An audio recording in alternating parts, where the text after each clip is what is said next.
Se não fosse o SUS, né? Até aqui foi, acho que, a Priscila, né? Muito importante explicar isso. O SUS está em tudo. Está em tudo mesmo. A gente já falou um pouco sobre a tecnologia na medicina. A gente falou sobre a telemedicina, que é importantíssimo, né? Mas como isso tem influenciado na qualidade da saúde? Né? O senhor sabe, o senhor acabou de falar para a gente um pouquinho antes, que tem ajudado e muito aqui em Mumbai.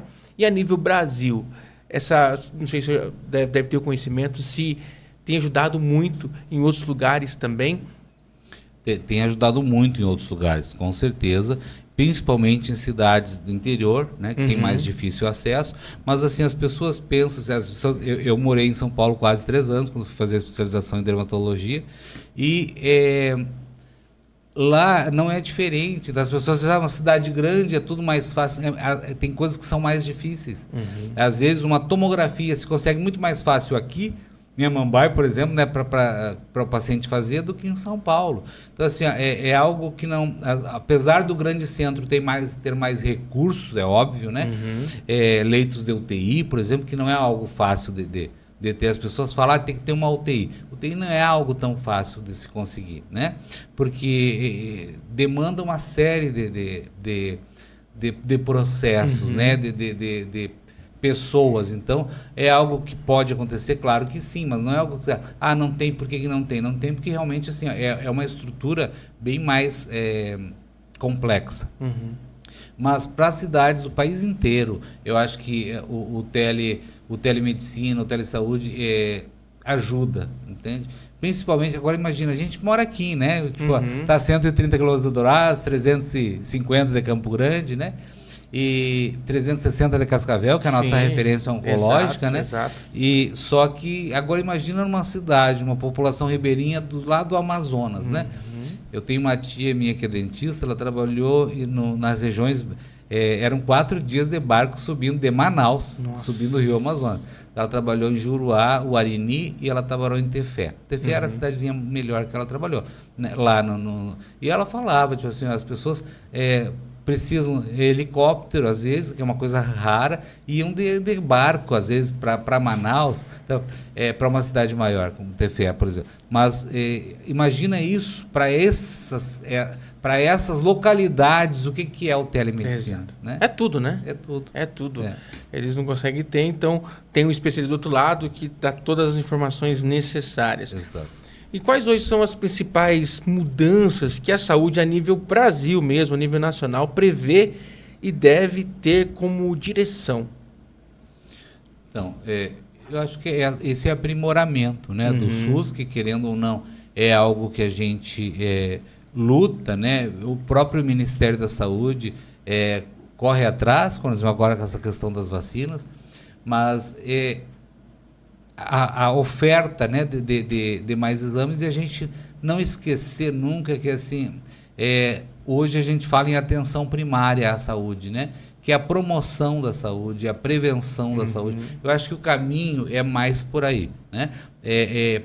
Prevenir, né, ter educação em saúde, ter prevenção, fazer promoção da saúde.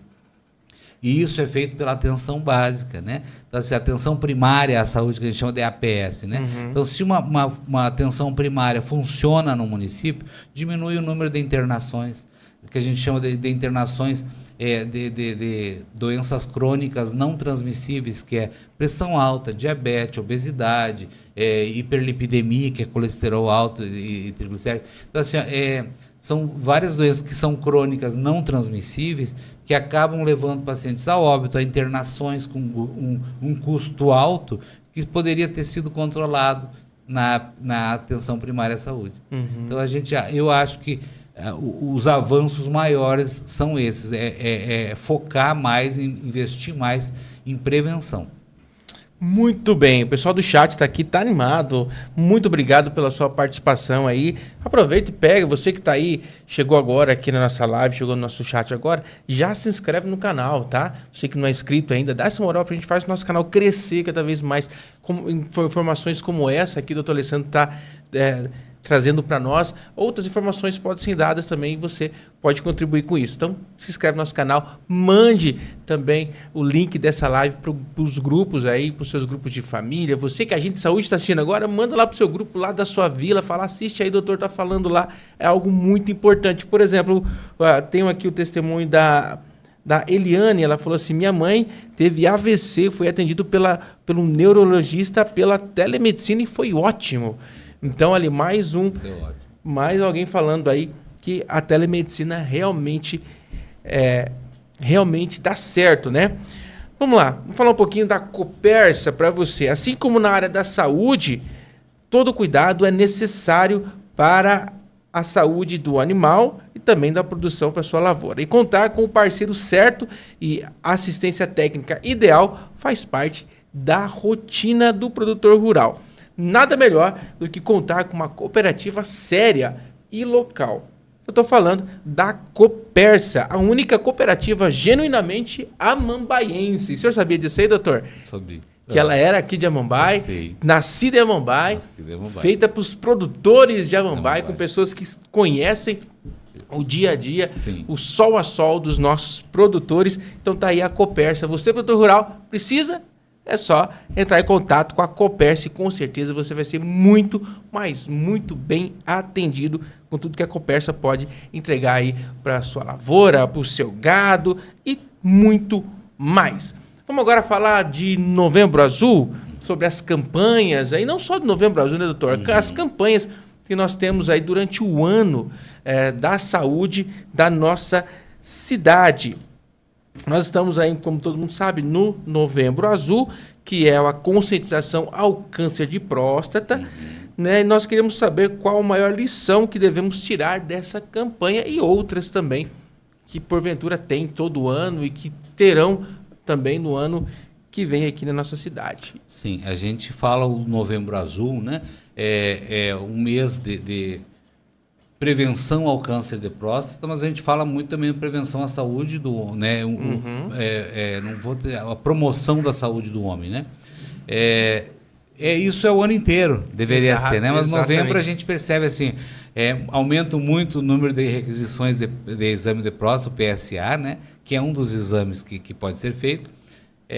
Existem muitos pacientes que às vezes descobrem, tem o diagnóstico ali no exame, né? E a gente muitas pessoas que às vezes descobrem que tem um diagnóstico precoce, o que isso é mandatório, né?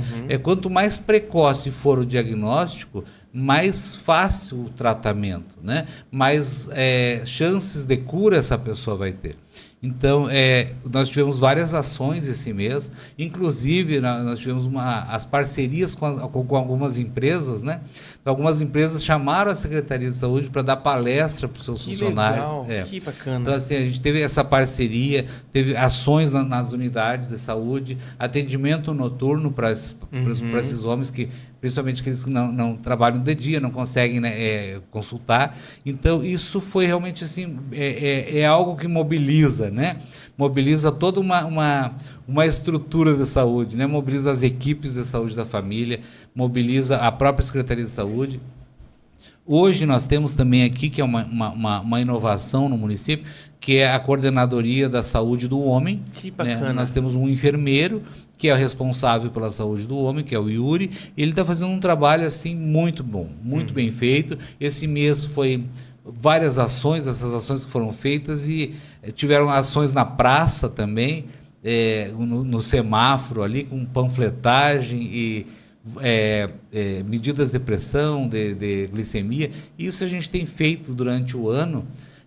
Finais de semana, no sábado de manhã, a gente, né, vai para frente de algum mercado, faz as medidas de glicemia, de pressão, vacinações também que são feitas. Então, assim, tivemos também presentes na Expobai. Então, hoje nós temos também as equipes de socorristas, né, que está tendo bastante evento, né? Então, nós temos uma parceria com a CEDESC.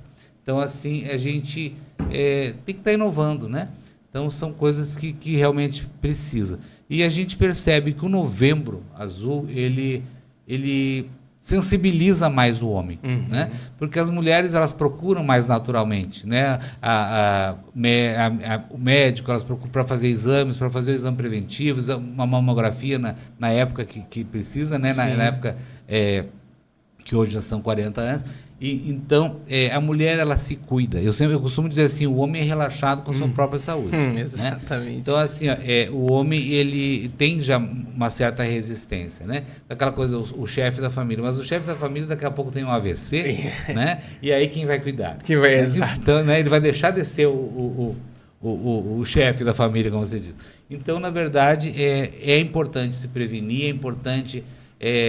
fazer as suas checagens de saúde, e que isso é muito importante. Isso, o Novembro Azul, ele vem para poder, eu acho que, sensibilizar e fazer com que esses homens se movimentem um pouco. É interessante falar sobre isso, porque eu sou um exemplo, né? Eu fazia uns 3 anos que eu não fazia um exame de nada, né? Só exame de trabalho, alguma coisa assim, mais exame para ir lá ver como que eu tava. Aí eu senti uma dor no joelho, olha só, eu fui na dor no joelho. Aí eu fui no posto de saúde, aí o doutor Ícaro me atendeu e ele falou assim, ó, vamos aproveitar, cara, e vamos pegar tudo que você precisa fazer. Fazer tudo, um check-up geral, pra gente ver como que você tá. Descobri cada coisa, doutor, falei, não, vou começar a mudar a partir de agora.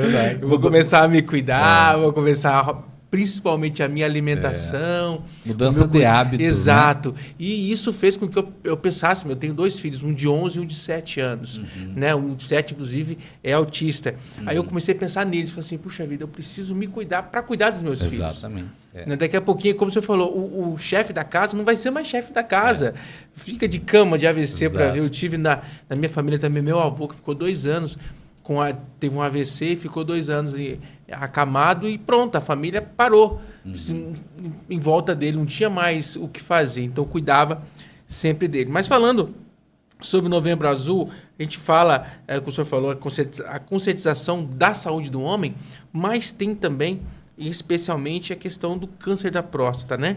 E quais são os sintomas aí que nós homens devemos saber para poder talvez até prever esse tipo de doença. Então, nós tivemos também uma palestra agora, há poucos dias, dia 19, na verdade, com um urologista, né? E que ele é senador, no caso, e ele explicou muitas coisas também. Mas, assim, o principal, a urina começa a ficar mais... O jato de urina não tem mais aquela força. Isso já é um sinal de que alguma coisa não está funcionando. Aquela sensação de que urina e está sempre com vontade de urinar também, né? É o fato de levantar mais vezes à noite para urinar do que de costume. Então, isso existe um resíduo miccional. A próstata começa a crescer, né? Então, começa a haver um represamento de urina dentro da bexiga. Então, hoje, os sintomas maiores são esses. O câncer de próstata é um câncer lento, silencioso, né? Mas os sintomas são esses. Começou a ter queixas urinárias, principalmente, né? Mas à noite, jato débil, como a gente fala.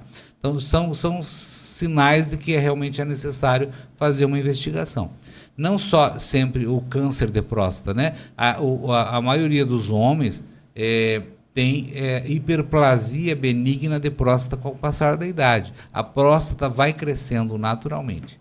Então, assim, só que alguns casos, né, são tão severos que precisa sondar, precisa fazer cirurgia para poder liberar, né, essa passagem, porque a próstata, na verdade, é uma glândula que fica abaixo da bexiga, grudadinha na bexiga, e a uretra passa por dentro dela.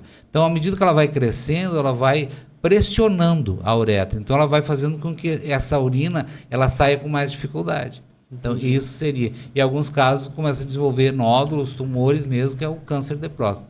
Então, realmente é algo que é facilmente detectado precocemente, se o homem se cuidar, se o homem for realmente fazer seus exames de rotina, for consultar às vezes para tirar uma dúvida, né? Porque a maioria dos homens tem isso, não vão consultar, não vão tirar dúvida, tem um certo tabu, né? É aquela coisa desde a infância, o homem não chora, né? O homem não pode sentir dor. Então, assim, isso ainda é... Mas é uma coisa que tá mudando, tá né? mudando, tá mudando bastante. Graças a Deus tá mudando. Tá, e vamos lá. Como funciona quando a pessoa ela é diagnosticada? Esse tratamento, para onde correr? Como que a gente pode fazer? Sim. Então, quando a pessoa ela tem, na verdade, níveis elevados de PSA, o PSA não substitui o toque retal, né? Uhum. O PSA é um exame, o toque retal é outro, um complementa o outro. Então, assim, a consistência de uma próstata com tumor, com câncer, ela é uma próstata dura, meio empedernida, assim, é uma próstata mais dura. Quando a gente toca, porque a próstata fica abaixo da bexiga e encostada no reto. Uhum. Por isso que o toque retal detecta o tamanho da próstata e a consistência dessa próstata. Lembrando que a partir dos 45 anos já é recomendado fazer o PSA, e aquelas pessoas, aqueles homens que têm histórico familiar de câncer de próstata na família, família ficou redundante, aquelas pacientes que têm histórico familiar de câncer de próstata, eles têm o maior fator predisponente o histórico familiar. Então, assim, hoje a gente sabe que o principal é o histórico familiar. Essas pessoas, quando são diagnosticadas com PSA alterado, ou um toque retal, uma próstata muito endurecida, elas são encaminhadas por urologista, né? Onde é feito biópsia da próstata, né? E que faz geralmente pela uretra, né? Que as pessoas falam o canal, né? Faz biópsia, tira os pedacinhos, são vários pedacinhos. Se não me engano, são em múltiplos de 7, tira 14, 21, 28. Então, todos esses pedacinhos são identificados e analisados, né, por anátomo patológico, né, pelo patologista. E quando diagnosticado um câncer de próstata, esse paciente é encaminhado para o oncologista, né? No nosso caso, hoje, os tratamentos oncológicos são feitos em Cascavel, né? Que é o nosso centro de referência de todo o Cone Sul do estado, é o CEONC de Cascavel. Perfeito. E qual a orientação para os homens, para nós homens, se prevenir e evitar que um dia passe por essa doença? Tem alguma prevenção? A gente fala, né? É uma alimentação saudável, né? Que isso é fundamental. Essas mudanças de hábitos alimentares, de estilo de vida, né? Isso ajuda muito. E, obviamente, que está se prevenindo, né? Está fazendo exames, está tirando dúvidas. Isso realmente é. Mas hoje a prevenção, na verdade, é a mudança do estilo de vida. E falar em mudança de estilo de vida, assim, vamos lá, a gente estava conversando aqui em off. O senhor comentou comigo que tem o dezembro vermelho? Laranja. Vermelho e dezembro, vermelho. Tem várias cores, né, doutor? Tem várias cores. Tem alguma festival. É um festival de cores, né? Verdade. Então, nós temos o dezembro vermelho, que é prevenção, né, de AIDS, né, e de HIV, das infecções por HIV. E o dezembro laranja, que é, na minha área, né, o mês de prevenção ao câncer de pele, né? Legal. Que hoje a gente sabe assim, que o câncer de mama nas mulheres é o segundo câncer que mais acomete as mulheres, e o câncer de próstata é o segundo câncer que mais acomete os homens. Quem é o primeiro câncer de todos? É o câncer de pele, não melanoma. É o maior, o primeiro, vamos dizer assim, em nível de câncer, o que está no ranking em primeiro lugar é o câncer de pele, não melanoma. Então, o melanoma já é um câncer mais agressivo, né? Mas os não melanoma, que são considerados os basocelulares, os epidermoides são espinocelulares, e os carcinomas de células de Merkel, que a gente chama, são cânceres de pele não melanoma. E isso realmente é o grande vilão dos cânceres em homens e mulheres, porque ele é o primeiro lugar, tanto em homens quanto em mulheres. E ele é fácil de ser detectado? Então, eu sempre digo assim, esse dezembro laranja é aquela coisa para conscientizar as pessoas que existe a necessidade de ver uma pinta, né? Às vezes eu tenho uma pinta desde pequenininho, né? Aquela pinta nunca mudou. Então, assim, essa pinta, vamos dizer assim, ela tranquila.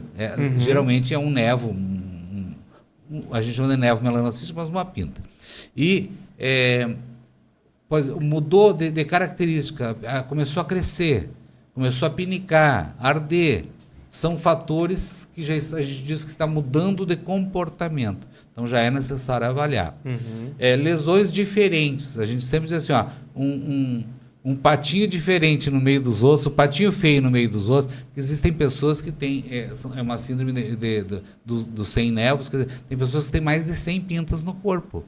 Então, assim, ó, e a gente olha, às vezes, nas costas tem, vamos dizer, 30 pintas, e uma delas, às vezes, está gritando, ele está abanando para a gente. Agora, eu sou a diferença. Essas a gente tem a recomendação de biopsiar, tirar e mandar para biópsia. Mas as pessoas têm que se cuidar, né? Então, evitar a exposição, que hoje, para o câncer de pele, a exposição ultravioleta é o que mais desenvolve, porque ele faz uma mudança na estrutura do DNA das células, né? Então ele acaba desenvolvendo o câncer de pele porque ele muda. Em determinado momento a célula entende que ela tem que começar a produzir de uma forma diferente. Então muda esse DNA, muda no caso é uma sequência, né, de aminoácidos. Então acaba mudando essa alteração do DNA e as pessoas começam daí a desenvolver. Tem cânceres de pele que chegam a levar décadas para poder crescer. Né? E a pessoa está ali com ele, fica deixando, mas são tumores que a gente precisa avaliar sempre. Importância, né, também, vamos dizer assim, eu não posso deixar de falar em fotoproteção, né? Então, assim, a fotoproteção, ela é fundamental. Então, ontem uma paciente me perguntou assim, mas e isso que falam que às vezes o protetor faz mal? Não faz, né? Isso é um mito, né? Tanto que assim, a evolução dos protetores solares é algo... na minha infância, por exemplo, um protetor solar parecia um hipoglós, passava na cara e ficava tudo branco. Tudo branco. Né? Hoje tem protetores para vários tipos de pele, né? Inclusive para pele oleosa, para pele seca, para pele mista. Tem protetores hoje para pele negra. Você sabe, eu tenho a pele negra, eu não preciso. Precisa também de fotoproteção. E eu sempre falo que as pessoas dizem assim, eu estou com a pele feia, estou com a pele cheia de mancha, mas é por causa da idade. Aí eu sempre falo, digo, deixa eu ver sua barriga. Isso é uma coisa que eu falo, vamos dizer assim, frequentemente. A pessoa levanta a camisa, a blusa, ou seja, e a barriga assim é lisinha, né? Então já não tem mancha, não tem, porque foi uma pele que ficou protegida uma vida toda. Então se a gente compara o braço, né? Os braços, por exemplo, o rosto, o pescoço, com a barriga, eu digo assim, essa pele tem a mesma idade dessa, né? Então, não é a idade da pele, é o excesso de radiação ultravioleta, né? Porque a gente fala assim, a luz azul, hoje a gente sabe que existe a luz azul dos celulares e das telas, né, de computador. A luz azul, ela mancha, né? Ela pode manchar, ela pode causar manchas, a luz visível também causa manchas. Então, a proteção da luz visível com fatores mais físicos que a gente diz, são importantes. Mas realmente para o câncer é a radiação ultravioleta. Então a gente sempre não gosta de usar protetor porque me arde os olhos. Existem protetores hoje que não ardem os olhos, né? Que ardem muito pouco ou quase não ardem. Mas não é só o protetor, é uma sombrinha, né? Tipo assim, vai sair na rua, a gente às vezes vê aquelas senhoras de mais idade com uma sombrinha, andando no sol com sombrinha. Aquilo ajuda, porque querendo ou não faz uma barreira, né? O chapéu, esses agricultores, eu sempre digo assim, usam um chapéu de aba larga, que alguma coisa já protege, principalmente as orelhas. Esses homens agricultores têm muito câncer no pavilhão auricular. Nariz, pavilhão auricular são os campeões. Então, assim, é importante estar se cuidando, estar se prevenindo, né? Se protegendo. Vamos lá, qual é a sua orientação geral para quem está nos assistindo agora? Ter uma saúde de mais qualidade e longevidade. Então, hoje a gente sabe que a longevidade está diretamente relacionada com a atividade física, né? Com os hábitos de leitura, os hábitos de fazer algo, um crochê, um tricô, uma pintura, um desenho, né? Leitura mesmo, ler, mas principalmente são os hábitos alimentares, né? Assim, quanto mais alimentos saudáveis, mais naturais, né, mais benefícios vai causar para a saúde. Eu tinha um professor que ele dizia assim, quando vai no mercado, sempre anda pelas pontas do mercado, porque ali tem os balcões refrigerados por causa das tomadas, né? O que tem no meio geralmente não presta. Isso é sempre dizer. O que está nas pontas são frutas, verduras, né? Legumes. Então, são coisas que são mais, são as naturais, assim, mais saudáveis. Então, realmente, a gente vai analisar na prática, é assim mesmo que funciona. Só que realmente são hábitos de vida, né? Mas a gente sabe que hoje musculação, né? Previne muitas doenças e aumenta a longevidade, né? Então a gente vê a questão no Japão mesmo, andam muito de bicicleta, né? Exato. Caminham muito, a alimentação deles é muito controlada, muito natural, vamos dizer assim, e os japoneses vivem assim, são os mais longevos, né? Então assim, a gente... Muitos anos. Tem também uma ilha na Grécia, onde ali parece que são os mais longevos do mundo, que usam muito azeite de oliva também, que é rico em ômega 3, né? O ômega 3 é um antioxidante, então o ômega 3 protege as células do organismo, né, contra os danos. Então a gente sempre fala que são hábitos, né? São hábitos de vida que a gente deve mudar para poder viver mais e com mais saúde. Porque eu digo, não adianta viver até os 90 anos 20 em cima de uma cama. Né? Exato. Então, né, como eu digo assim, eu quero viver até os 90, digamos, né? Ou mais, mas assim, com qualidade de vida, né? Eu acho que isso é importante. A gente vê hoje várias pessoas. Eu tenho pacientes com 95 anos hoje que entram caminhando, às vezes, mais firmes que eu. Entende? Tem uma destreza muito grande. Então, isso é muito bom de ver. Claro que existe uma genética também no meio da história. Sim, mas aí a gente pergunta, a qualidade de vida das pessoas tem muito a ver com os hábitos que essa pessoa teve. E tem, né? Continua tendo. Não sei se o senhor chegou a perceber, mas eu acredito, Juliano, vi que talvez esses hábitos mudaram da pandemia para cá. Talvez até a pandemia tinha pessoas que se cuidavam muito e tinha essas ações e tinham para poder se cuidar, alimentação, exercício físico. Mas da pandemia para cá parece que mudou um pouco mais. Parece que abriu os olhos. É aquela história, a pandemia trouxe muita coisa ruim, mas também trouxe coisa boa. Muita coisa boa. Que foi esse destapar os olhos para a alimentação, cuidar da saúde, fazer um exercício físico, pedalar, caminhar com o filho, enfim, ali se cuidar mesmo, né? Eu acho que a pandemia trouxe esse start. Com certeza, trouxe mesmo, e a gente percebe isso na prática, né? A gente trabalha ali com pacientes todo dia, pessoas, vamos dizer, todo dia, né? E a gente vê isso, que realmente houve essa mudança de comportamento, né? E eu acho também a questão do isolamento, né? Que a gente teve, o medo de pegar na mão de alguém, né? O medo de dar um abraço. Então, tudo isso, eu acho que foi abrindo um pouco a cabeça das pessoas. Tipo assim, vamos ter uma vida melhor, né? Eu creio que isso foi uma das coisas boas da pandemia. Além da tecnologia, né? Que realmente melhorou muito após a pandemia, né? Hoje a gente tem várias reuniões que são web, né? Web reuniões, né? Então a gente fala que antigamente não tinha, né? Era muito difícil ter. Hoje tem, se for analisar assim, toda semana tem 2, 3, 4 reuniões por online, né? Então a gente está conversando às vezes com gente lá de Campo Grande, dos secretários dos outros municípios, a gente se reúne às vezes.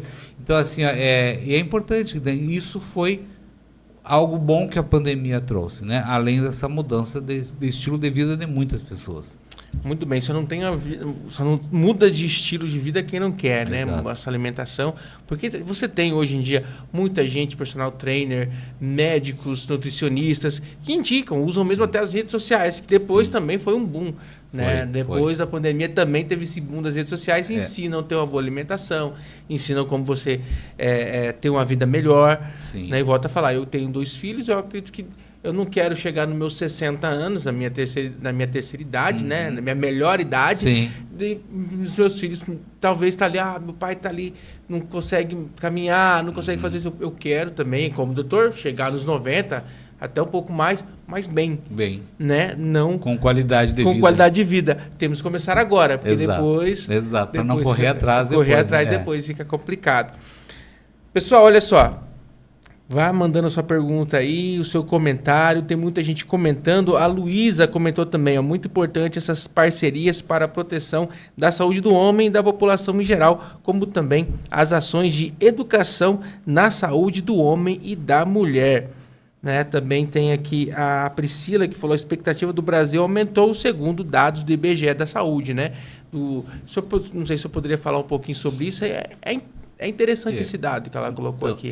Os adventos, como a gente diz assim, dos tratamentos, das terapias, das mudanças realmente de hábitos de vida, a população realmente aumentou a idade, né? A idade média de vida das pessoas. Então, isso realmente, eu creio, ao meu ver, que vai ter. Então, por isso que as pessoas sabem que daqui a uns anos o risco, né? Tipo, em 2050 vai ter muita gente aposentada. Por quê? Porque essas pessoas vão realmente viver mais, né? E com mais qualidade.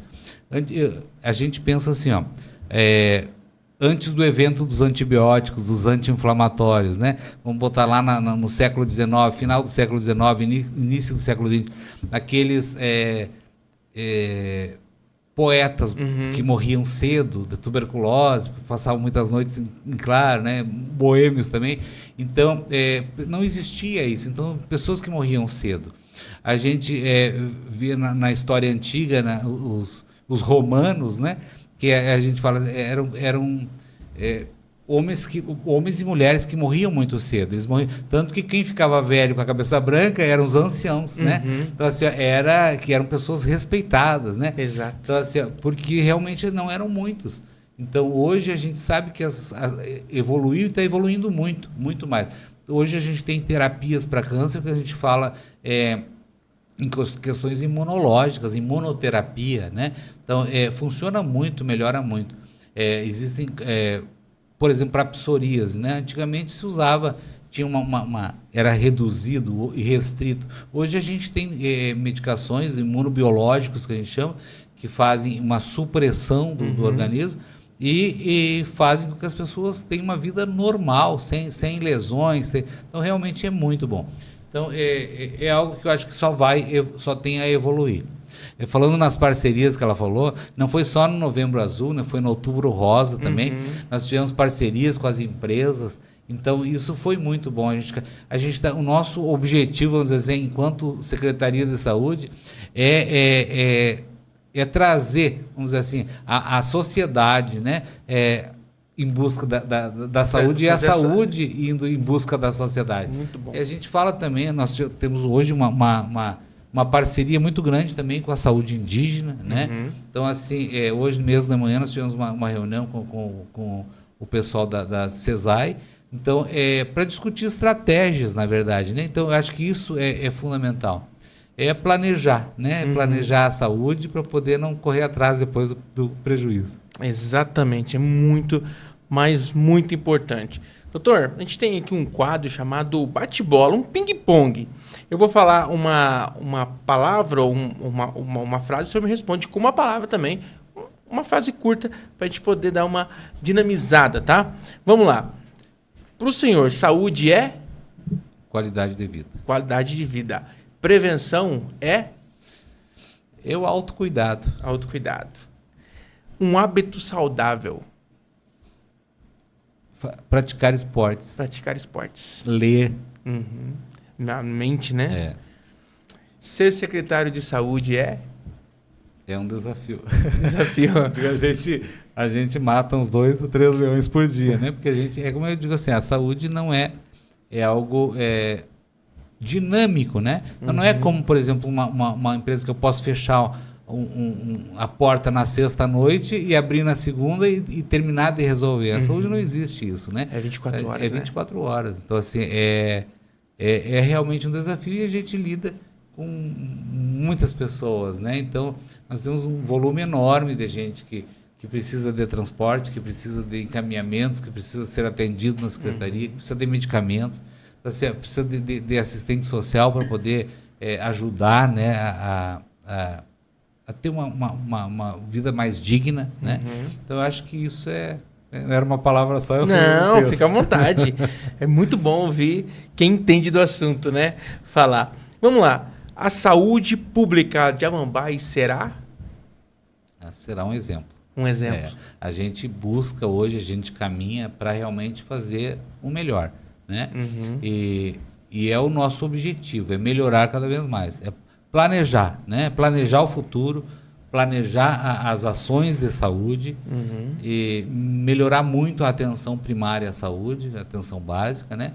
Que com isso a gente vai conseguir melhorar muito a qualidade de vida das pessoas. Muito bem, doutor, nós estamos chegando ao fim do nosso papo, foi uma conversa incrível, tá? Falar para o senhor que foi incrível mesmo, falar de saúde pública realmente é muito importante, principalmente do homem, né?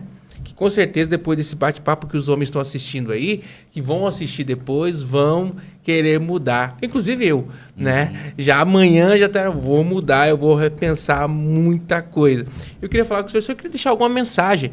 Pode ficar à vontade, a sua última mensagem de hoje aqui no nosso podcast, direcionar ao nosso público. Pode ficar à vontade, doutor. Não, dizer assim que a Secretaria de Saúde está aberta, né? Aberta a diálogo, aberta a críticas, a sugestões. Tem muitas pessoas que fazem uma crítica, às vezes, construtiva, né? Que é muito importante, né? Olha, vocês estão fazendo uma coisa assim, poderiam fazer assado, que vai ser melhor. Então, a gente tem essa... hoje, como eu digo assim, a gente busca humanismo, humanizar a saúde, tendo em vista que as pessoas, elas procuram a saúde, vamos dizer, quando elas estão fragilizadas. Então, isso é muito importante. E eu gostaria de agradecer também a minha gratidão a toda a equipe da Secretaria de Saúde, que é fantástica, e a todas as equipes de saúde do município, desde a clínica de fisioterapia, o CAPS, o laboratório de prótese. Então, assim, a vigilância sanitária, que é muito importante no município, e todas as unidades, principalmente as unidades básicas de saúde, com todas as suas equipes, os agentes comunitários de saúde. Eu acho que, se não é o trabalho de cada um como formiguinha, né, a gente não consegue um todo bem feito. Muito bem. Doutor, mais uma vez, muito obrigado aí pela sua participação, obrigado por ter aceitado o nosso convite aí, ter tido essa conversa e bate-papo bacana, né, esclarecedor para a nossa cidade. Para você que está ouvindo, você que está assistindo esse episódio, não se esqueça de se inscrever no nosso canal e também nos seguir na página do nosso Instagram, que é @podcastescutamais. Gente, eu não poderia deixar de agradecer os nossos patrocinadores, Erva Mate São Roque, há mais de 50 anos, trazendo sabor e tradição e qualidade para sua mesa, no seu tereré, no seu chimarrão e agora no seu chá também. E também a Copérsia, transformando confiança em rentabilidade. A gente vai ficando por aqui, porque uma boa história a gente escuta mais. Valeu, até mais!